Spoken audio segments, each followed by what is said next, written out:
Now, for more reaction to the RBA's decision to keep the cash rate on hold, Sky News political editor David Speers spoke with the Finance Minister, Penny Wong, and started by asking if she was disappointed by the central bank not cutting rates. No, look, the Reserve judges monetary policy independently, as it should, but let's remember interest rates remain, as you said, at record lows, and a family with a $300,000 mortgage is still $5,500 better off than they would have been, and really demonstrates that the government has made the right calls when it comes to the budget. There are, however, a lot of people out there hurting, feeling the pressure of cost of living expenses. The Reserve Bank does leave room open there for another cut. Are you going to encourage them to do so? Well, that's a matter for them, and their statement speaks for itself. But look, you're right. We've got an economy that's resilient, unlike most other economies around the world. But there's a lot of people who aren't doing it easy. That's why you've got to continue to make sure you create jobs, you do what's right for jobs and growth, because that is the best way to help people with cost of living. A few weeks ago, when the budget was handed down, the dollar was still above parity. It's come off since then. What difference is that going to make, and how long until we notice a difference?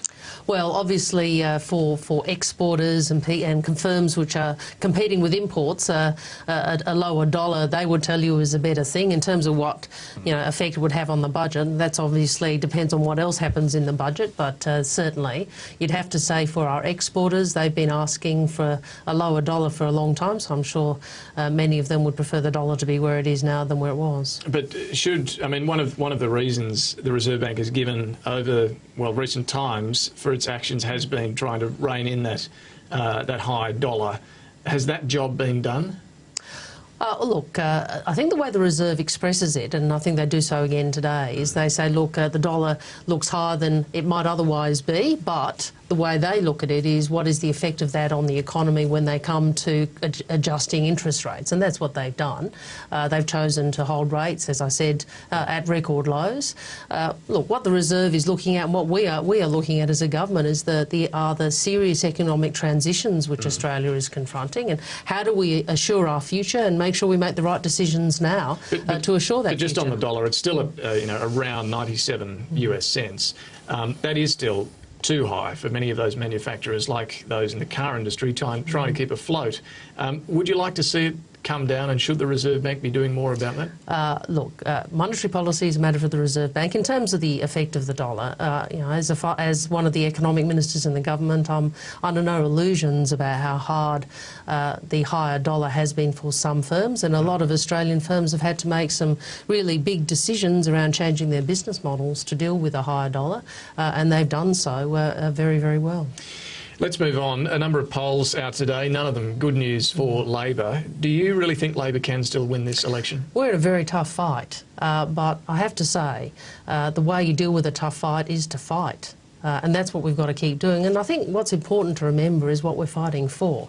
You don't just fight for yourself, you don't just fight for your colleagues, all of that is important, but you're actually fighting for a particular view, a vision of where you think the country needs to go, a choice about what sort of future Australia wants. Now I'm a member of the Labor Party. I think we need a government that will continue to put jobs first, as opposed to the mindless austerity which the Liberals, quite frankly, are clearly going to put in place if they were to win government. I accept that's your motivation here, but is it helped by Labor's own actions on things as recently as last week, the party funding debacle? Do you acknowledge that Labor's not helping itself? Well, we can go into that. There's a lot of column inches on that particular topic, and as you know, there was a lot of discussion with Mr Abbott and his representatives on that. But I think, leaving that aside, elections are always about a choice about the country. They're always about a choice about the future.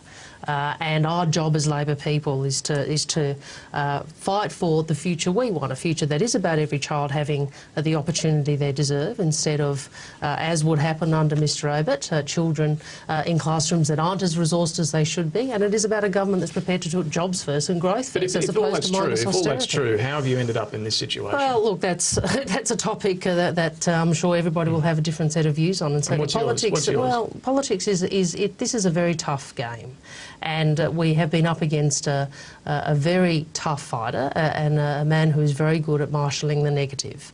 I guess the one question I would ask you... one of the things I would say to you is ask people to consider, and ask you to consider, what sort of country Tony Abbott wants to bring about. Do you think it's a country that's fairer or stronger or smarter? I don't think so. Well, you've been asking that, and people seem to have made their judgment. Tony Abbott is now well clear of Julia Gillard as preferred Prime Minister.